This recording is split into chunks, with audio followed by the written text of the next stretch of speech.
আরিয়ান গোসল না করে নামাজ পড়তে গেছে, এই যে সবাই শুনতেছে। কারণ ঈদ মোবারক বলো সবাইকে। আসসালামু আলাইকুম। হ্যাঁ, আরিয়ান যাচ্ছে আরিয়ানের মামার সাথে নামাজ পড়ার জন্য। ঈদ মোবারক বলো সবাইকে। যে যেখানে আছে সুন্দরভাবে ঈদ করেন। দূরে লাগবে না যে নামাজ। আচ্ছা ঠিক আছে। এই তো আমিও ঘুম থেকে উঠছি দুপুরবেলা, মানে 12টার দিকে আমি ঘুম থেকে উঠছি। দেখ কি আলো এই জায়গাটার মধ্যে, নিলয় ন্যাচারালি স্কিন কত ক্লিয়ার গ্লো লাগতেছে। দেখ দেখ এই দেখ। যাই হোক, এখানে আমাদের অনেক আলো বাতাস আছে।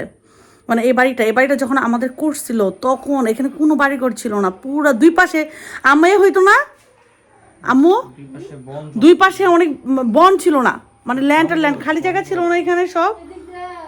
আরে বাতাস, হ্যাঁ এত বাতাস ছিল আর এত আলো ছিল। আমার আম্মা দরজা জ্বালানো সব আটকায় রাখতো তখন আমরা যখন বেড়াইতে আসতাম এখানে। আর আমি দুপুরবেলা ঘুম থেকে উঠছি, আজকে আমি খাইছি শ্যামায়, সবাই সবার কাজ করতেছে। আম্মু রান্না করতেছে গরুর মাংস, পোলাও রান্না করতেছে, যেটা কম্পালসারি আমাদের বাসায় পোলাও গরুর মাংস ঈদের দিন থাকবে। এটা কোরবানি ঈদ হোক রোজা ঈদের হোক, এটা থাকবেই, আমাদের গরুর মাংসটা থাকবেই। আর মানে কি বলবো, স্টার্টিং করতেছি ব্লগটা, কীভাবে শুরু করবো বুঝতেছি না আমি। আর কীভাবে শুরু করবো, আমাদের অনেক কাছের মানুষ আজকে আমাদের কাছে নেই, সবাই দূরে দূরে ঈদ করতেছে। যাই হোক, কোনো একদিন সবাই একসঙ্গে হব। আর আমাদের সিচুয়েশনটা খুবই খারাপ যাচ্ছে, মানে এই ঈদটা খুবই খারাপ গেছে আমাদের এবার।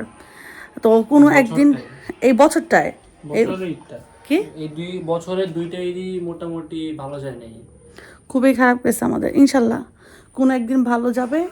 ওই যে মানুষ বলে না, টাকা কি বলে নিলয়, কি বলে মানুষ, যে এখন খারাপ গেছে কি হয়েছে, সামনে ভালো যাবে। আল্লাহ সিচুয়েশন ফেলে মানুষকে শিক্ষা দেওয়ার জন্য, ঠিক না? এই শিক্ষা থেকেই আমরা ভালো কিছু শিখবো, রাইট? তো খারাপ বলবো না আমি, এটা একটা পরীক্ষা বলবো আমি। এটা একটা শক্তি। আপনি যখন বিপদে পড়বেন তখন আপনি মনে করবেন যে আপনার এটা একটা শক্তি, বিপদটা আপনার একটা শক্তি হয়ে দাঁড়াবে একটা সময়। মানুষ চেনা যায় আর আল্লাহ দেখে যে মানুষ যে তার বান্দা কাকে ডাকে, মানুষকে না আল্লাহকে। Thank you.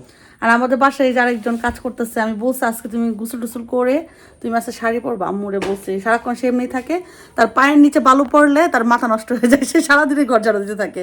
আর আমাদের এখানে কোনো হেল্পিং হ্যান্ড পাওয়া যায় না, মানে কাজের মানুষ সমস্যা, এখানে কোনো কাজের মানুষ পাওয়া যায়, নিজেদের কাজ নিজের করতে হয়, সবাই নিজেদের কাজ নিজেরা করে। আর এখানে সবাই অনেক ভালো মানুষ। যাই হোক, তো ঈদের দিনে ব্লগটা শুরু করতেছি আপনাদের সাথে। আমি তাইবা পেজ থেকে। আপনারা ফেসবুক থেকে দেখলে একটা ফলো করে দিবেন, আর যদি ইউটিউব থেকে দেখেন আপনারা একটা সাবস্ক্রাইব করে দিবেন। আর প্লিজ কমেন্ট করবেন আমরা আসলে কেমন ভিডিও বানাচ্ছি বা ভালো লাগতেছে নাকি আমাদেরকে জানাবেন। আজকের ঈদের একটা ব্লগ আসবে, আজকে তো আমি দিতে পারবো না, হয়তো আমি কালকে ডাউনলোড দিব এটা। প্লিজ সবাই লাইক করবেন, কমেন্ট করবেন, সাবস্ক্রাইব করবেন। তো চলেন আজকে দিনটা শুরু করি। কি রান্না হচ্ছে আজকে? আম্মু হলে সব রান্না বান্না শেষ করছে, তো আমার জন্য রাখছে মুরগির ডিমের খুরমাটা। আমাদের বাসায় কারেন্ট ছিল না, তো আমি এখানে মোটরটা কষায় আনিচ্ছি, শুধু খুরমাটা রান্না করবো আমি সুন্দর করে। হ্যাঁ না, আগে ডিমটা দিব। আমি সব একবারে দিয়ে দিলাম। আমাদের হলো কারেন্টের প্রচুর প্রবলেম।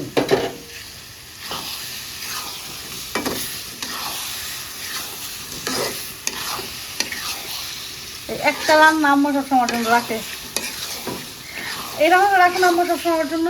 এটা তোমার হাতে ভালো হয়। হ্যাঁ, এই রান্নাটা সবসময় আমি করি।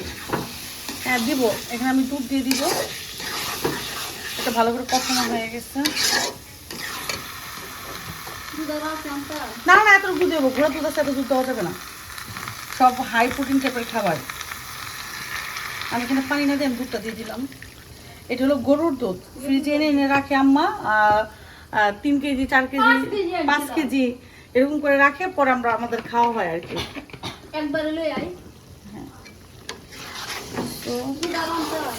না না, দুধ লাগবে না। আচ্ছা রাখবো, কিন্তু দুধ দিয়ে আছে। আচ্ছা, আমি এখানে একটু গুঁড়ো দুধ অ্যাড করে দিব, অল্পটা দিতেছি, জাস্ট ফ্লেভারের জন্য দিব। এটা আমি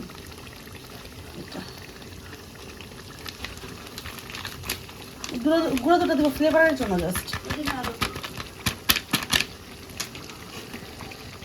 ওকে,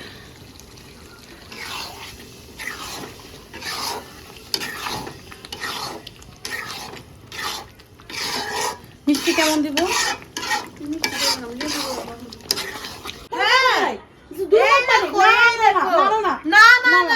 আরিয়ান গোসল না করে নামাজ পড়তে গেছে, এই যে সবাই শুনতেছে, কারণ অনেক সকালে নামাজ ছিল আমাদের এখানে, আর পানি এত ঠান্ডা ছিল, প্রচুর বৃষ্টি ছিল, আমি গোসল করাতে পারি না। আমি তো বাবুদের মতো গোসল করছি। হ্যাঁ, এখন আমি বলছি দুমক পানি ঢেলে দিব, কারণ কি গোসলটা করে না আরামলে বাড়িটা ঈদের দিন গোসল করতে হবে, এটা নিয়ম, ঠিক আছে? তো তারপর তুমি খাওয়া দাওয়া করে তারপর রেস্ট নেবা। তুমি চলো উঠো, এখন পচার কাজ আর বেরি ব্যাড এটা না, উঠো, তাহলে আমি খাবার দেবো না। তাহলে আমরা এখন খেতে বসবো একটু পরে টেবিলে সবাই, আমিও গোসল করবো, তোর মামা গোসল করে ফেলছে সকালবেলায়, জলদি করো উঠো।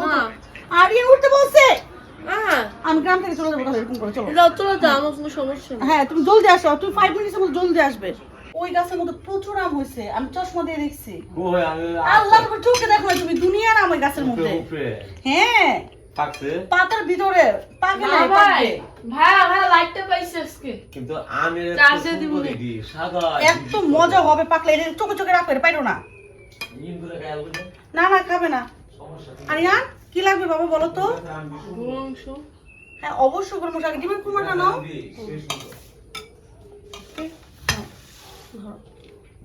আমার কাছে আমার কাছে দাও, আমি নিতে আমার কাছে দাও, আমি দিচ্ছি।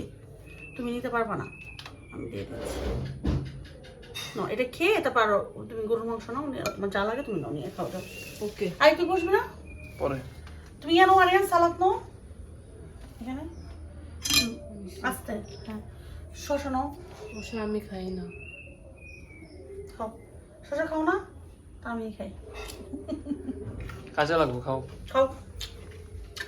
গরুর মাংসটা কেমন হয়েছে তোমার নানুর? জানি না, আমি কি আমার দিছো না। নানুর গরুর মাংস অলওয়েজ ভালো হয়। দেখি আমারটা খেয়ে। এটা কি? তো হাড্ডি, সিনার মাংস নিয়ে এসছে তোমার নানু। আমি চেক করি, দাঁড়ো হাতটা দেখি কেমন হয়েছে আমাদের দেশের মাংস, কেমন। জাস্ট অসাধারণ, অনেক মজা হয়েছে।